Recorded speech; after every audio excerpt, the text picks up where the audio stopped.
नमस्कार, मैं हुसैन रिजवी। बुलेटिन की शुरुआत यूपी पुलिस के दामन पर लगे एक दाग वाली खबर से। एक ऐसी खबर जो आपको हैरान कर देगी। ऐसी तस्वीरें जिन्हें देखकर आप चौंक जाएंगे, हैरान हो जाएंगे। इन तस्वीरों को देखकर आप भी सोचेंगे कि उत्तर प्रदेश पुलिस थाने में आरोपियों से आखिर कैसा बर्ताव करती है, कैसे गुनाह कबूल करवाने के लिए सरेआम 3rd डिग्री टॉर्चर का इस्तेमाल होता है। पूरा मामला क्या है आपको बताएंगे, लेकिन पहले 2.5 मिनट में इस वीडियो को देख लीजिए, जिसके सामने आने के बाद योगी की यूपी पुलिस और उसके काम करने का तरीका एक बार फिर से सवालों में है। यार पकड़ोगे कि नहीं यार? छपेगा मेरा छपेगा। वीडियो बनाना बना लेना, ठीक है?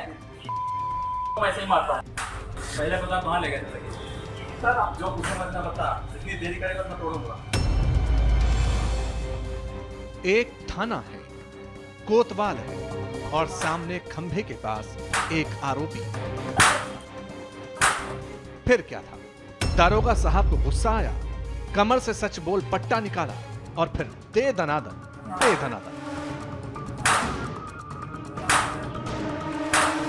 पुलिस वाला मारता रहा, आरोपी कराहता रहा, गिड़गिड़ाता रहा।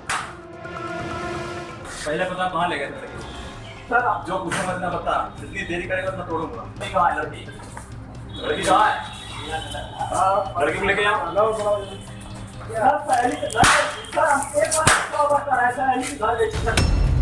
दारोगा को जब लगा कि मजा नहीं आ रहा, पिटाई सही से नहीं हो रही, तो अपने साथी पुलिस वाले से आरोपी का हाथ पकड़ने को कहा। 2 लोगों ने हाथ पकड़े और इसके बाद फिर पिटाई का सिलसिला शुरू हुआ। बुरी तरह बेल्ट से मारा।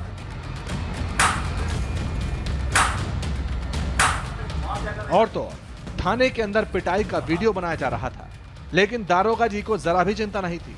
यहां तक कह दिया कि वीडियो बनाना है तो बना लो, इसी तरह मारते रहेंगे, पिटाई जारी रखेंगे। यार पकड़ोगे कि नहीं यार? छपेगा मेरा छपेगा। वीडियो बनाना बना लेना, ठीक है? तो ऐसे ही मारता है। यूपी में आरोपियों से निपटने का नया तरीका है। ना अदालत, ना जज, ना वकील, ना बहस। आरोपी दिखा और फैसला सीधा ऑन द स्पॉट।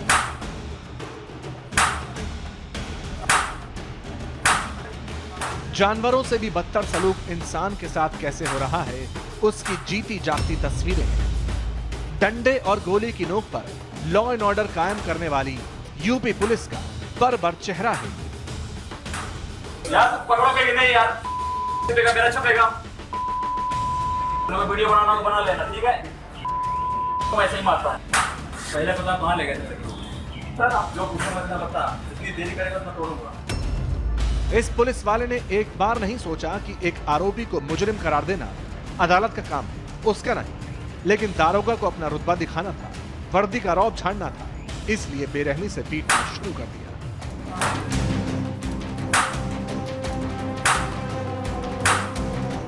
पूरी घटना क्या है, आरोपी को पुलिस वाले ने सबके सामने क्यों मारा, ये आपको बताऊं। इससे पहले जरा पुलिस वाले की बातें सुन लेते हैं।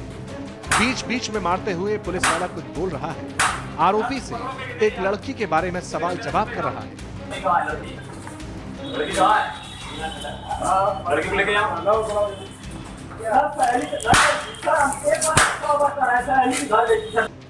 आरोपी जान की भीख मांग रहा है, मिन्नतें कर रहा है। पुलिस वाले को कुछ बताना चाहता है, लेकिन इस दारोगा के सिर पर तो जैसे खून सवार है। थाने के अंदर कैमरे के सामने 3rd डिग्री टॉर्चर किया, बेल्ट से ताबड़तोड़, और तब तक पीटता रहा जब तक मन नहीं भर गया। पहले पता कहाँ ले गए थे? सर आप जो पूछे मत ना बता, जितनी देरी करेगा मैं तोड़ूंगा। कानून के नाम पर बेरहमी की ये तस्वीरें यूपी के मऊ से आई। यहाँ घोसी थाने के दारोगा राजन कुमार मौर्य रेप के आरोपी अजीत यादव नाम के शख्स को खंबे से बांधकर पीटते दिखाई, और तो उससे इसी तरह मारकर गुनाह कबूल करवाने की भी कोशिश की।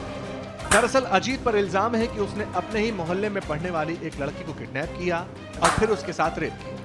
11वीं क्लास में पढ़ने वाली लड़की घोसी में अपने रिश्तेदार के साथ रहती थी। ये लड़की 13 मार्च से ही गायब थी। परिवार वालों ने इल्जाम लगाया कि गांव में रहने वाला अजीत ही उससे अपने दोस्त के घर ले गया, जहां लड़की के साथ जबरदस्ती की गई। पुलिस वालों ने शिकायत में यह भी कहा कि आरोपी ने लड़की से शादी का वादा किया था, लेकिन बाद में मुकर गया और फिर लड़की को 2 हफ्ते बाद वापस छोड़ दिया। इसी शिकायत पर पुलिस एक्शन में आ गई, लड़के को पकड़ा, थाने ले गई और फिर आरोपी को पीटना शुरू कर दिया।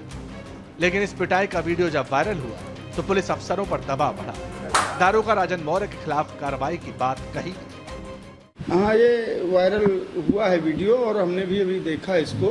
एक 63-66 का मुकदमा पंजीकृत था, जिसमें जो अभियुक्त था वो पकड़ के थाने आया था और दरोगा उसको पीट रहा है और थानाध्यक्ष ने उसके खिलाफ रिपोर्ट भेजी है और जो एसपी साहब को प्राप्त हो गई है और तत्काल उसके खिलाफ विभागीय कार्रवाई की जाएगी। एक तरफ डिपार्टमेंटल इंक्वायरी शुरू हो चुकी है तो दूसरी तरफ आरोपी की पिटाई करने वाले सब इंस्पेक्टर को लाइन हाजिर कर दिया गया है। लेकिन चौंकाने वाली बात यह है कि जिस शख्स को रेप का आरोपी बताकर पीटा गया, जिसकी पिटाई का वीडियो बनाया गया, उसे आखिरकार पुलिस ने छोड़ दिया। ऐसा इसलिए क्योंकि मेडिकल जांच में लड़की के साथ रेप की पुष्टि नहीं हुई। इसका मतलब साफ है कि बिना वेरीफाई किए, बिना तथ्यों की पड़ताल किए पुलिस ने जल्दबाजी में एक युवक को थाने ले जाकर 3rd डिग्री टॉर्चर किया, पद का दुरुपयोग किया। अब ऐसे पुलिस वालों पर सख्त एक्शन तो होना ही चाहिए।